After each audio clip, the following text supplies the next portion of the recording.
নমস্কাৰ বন্ধু বান্ধৱীসকল, আজি মই তোমালোকৰ লগত আলোচনা কৰিম বাৰ্ডছ নেম ইংৰাজী আৰু অসমীয়া ভাষাত। তেন্তে ব'লা আৰম্ভ কৰোঁ। কুলি, কুলিক ইংৰাজীত কোয়েল বুলি কোৱা হয়। ময়ূৰ, ময়ূৰ চৰাইক ইংৰাজীত পিকক বুলি কোৱা হয়। ভাটৌ, ভাটৌক ইংৰাজীত পেৰট বুলি কোৱা হয়।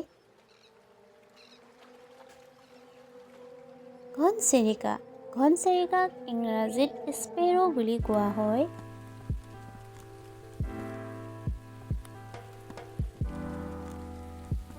পেৰু পক্ষী, পেৰু পক্ষীক ইংৰাজীত টাৰ্কি বুলি কোৱা হয়।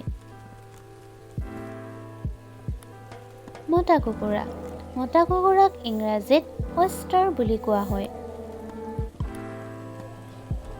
ধনেক পক্ষী, ধনেক পক্ষীক ইংৰাজীত হৰ্ণবিল বুলি কোৱা হয়।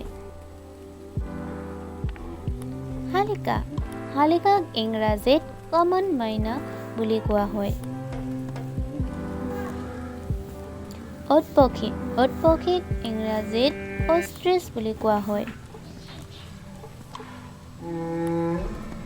ফেঁচা, ফেঁচাক ইংৰাজীত অউল বুলি কোৱা হয়।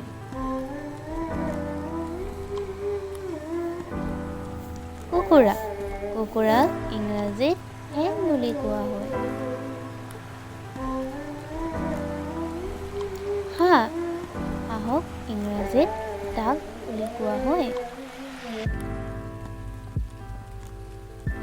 কাউৰী, কাউৰীক ইংৰাজীত ক্ৰ বুলি কোৱা হয়। চিলনী, চিলনীক ইংৰাজীত ঈগল বুলি কোৱা হয়।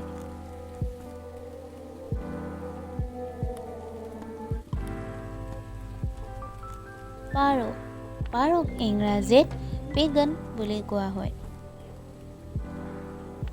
মাছৰোকা, মাছৰোকাক ইংৰাজীত কিংফিচাৰ বুলি কোৱা হয়। বগলী, বগলীক ইংৰাজীত ক্ৰেন বুলি কোৱা হয়।